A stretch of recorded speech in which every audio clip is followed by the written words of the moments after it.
Talking about the receivers and passing, you said that you guys don't have a Mike Thomas on this team, and I was wondering, from your vantage point, is that an issue to you? And if it is, no, it was used in the sense that we have 6. You know, back when we had Mike, there was a big discrepancy between 1, 2, 3, 4, 5. That's what I meant. So if that is what you meant by that, is that an issue that you don't have somebody who's can take over a game? It's an early season. There's a lot of young guys that I think will develop.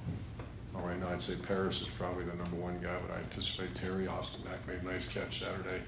There's a lot of new names, so I'm anticipating that. You know, just saying what Mike developed that year. But the discrepancy, you know, there's 1 through 6, and Ben Victor at some point, I imagine he's going to turn into that kind of ball player too.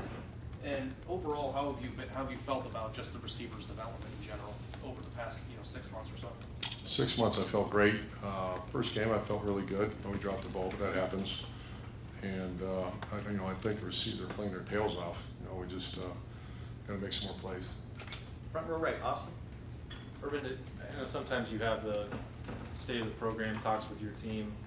Do you mention with them at all the 2014 and bouncing back, the similarities to the time of year or anything, or is that something that you? Yeah, I did. I just talk about the template, but that conversation, it comes up, and but that's kind of nonsense to, we're so early in this season. But I think when you have extremely high expectations, you got to give them a nugget now and then. So I made the decision. We brought that up, but we didn't spend much time on it. Well, we brought it up in the sense that there's a template that worked very well. Now, within that template, there's some real rugged players and some real rugged coaches that got their jobs done. So, I know sometimes you hate these questions because you're so focused on Saturday. Do you remember anything about that following week after Virginia Tech that told you nothing? Okay, I just thought that might be the case. But third row left, James.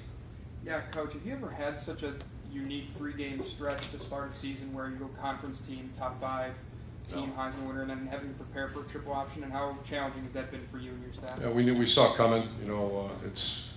We've been working on the option a little bit, but it's so hard because the 2 offenses you face right on the jump are hard. Usually you get a couple ones that you outman your opponent a little bit, but this is such a unique one this week that this is it's going to be a dogfight. So no, I've never been in one like that. Front row left, Doug.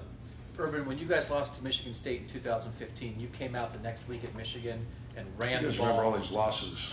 Well, how about when we won? When you won 62-7. No, I know the 62. No, I'm getting to the win. I'm getting to the next win. Okay, good. Make sure you ask it. Ask more questions. You go to Michigan the next week after that loss, and you guys run the ball great, and you dominate Michigan. Is there an instinct at all when you have a loss to go back to what you do best? Because we know how you guys can run the ball. That week you got back and you ran the ball with Zeke and JT. Is there an instinct this week to do that? Yeah, I think when things aren't going well, you go back to fundamentals. We are trying to, it's so early in the season though. We want to, I know we're going to be balanced. I think to win, we're going to do whatever we have to do to go win this game. A lot of it's how, are we blocking them? Are they loading the line of scrimmage? And we're going to do what we have to do to go win the game. So I understand your question. We cannot be one-dimensional. We're working awful hard at that. Front row middle, Dave. How was Joe Burrow coming along with his pretty good? Could he play this week if needed? That's a good question. I think it's probable. And Dwayne Haskins, I know you mentioned on Monday that he's not quite game ready. Can you elaborate on why? I mean, you've had pretty close. Okay. We'd like to get him in a game. He's never taken a snap in a college football game, so we'll see. Fourth row right, Nick. When you recruit a quarterback, a lot of these kids now, it seems like they get recruited earlier and earlier and earlier. A lot of them are off the board by the time they're juniors. How much, when you look at them, data do you need before you say, okay, I've seen enough to the point where I think this kid? It's a great question. It's really hard nowadays because you don't really get to see them play. Like you said, they're locked up. It's such a critical position. The good thing in the last few guys we've actually worked with and watched them throw. They were young, but we've had our hands on them. And it's that one thing that it's hard to take a quarterback where you can't physically put your hands on them and work with them. Ben Roethlisberger, for example, he's the extreme example. Didn't even play quarterback until he was a senior.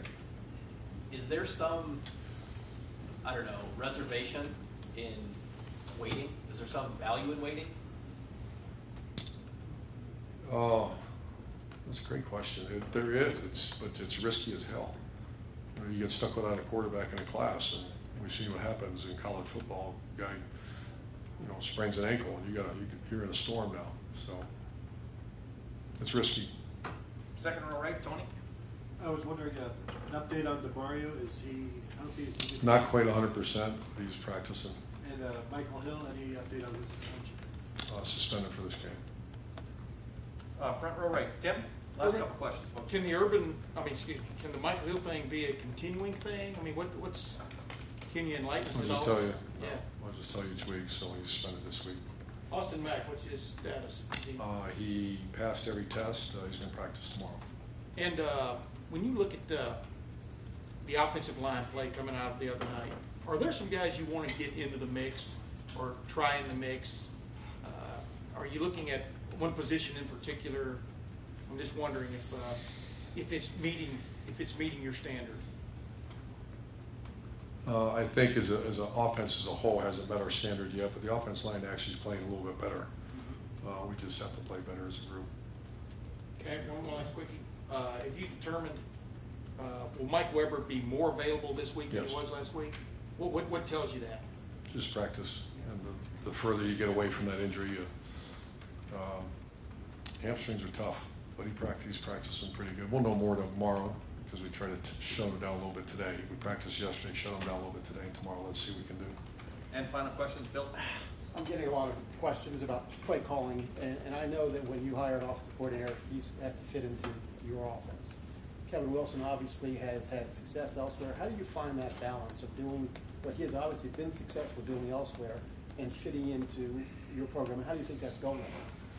Well, I thought it went pretty well. Game one, I thought, we struggled, and in the first half, we ended up with 600 yards and 49 points against on the road in a Big Ten game. Last week, I did not think it went well, so it's obviously a work in progress. And he is the primary play caller, and we have to do better. How much of that is just him? It's only 2 games in and knowing the personnel, knowing what you guys do, or should it be Should better? be better. Should be much better. Great. Coach, thank you very much. Thanks.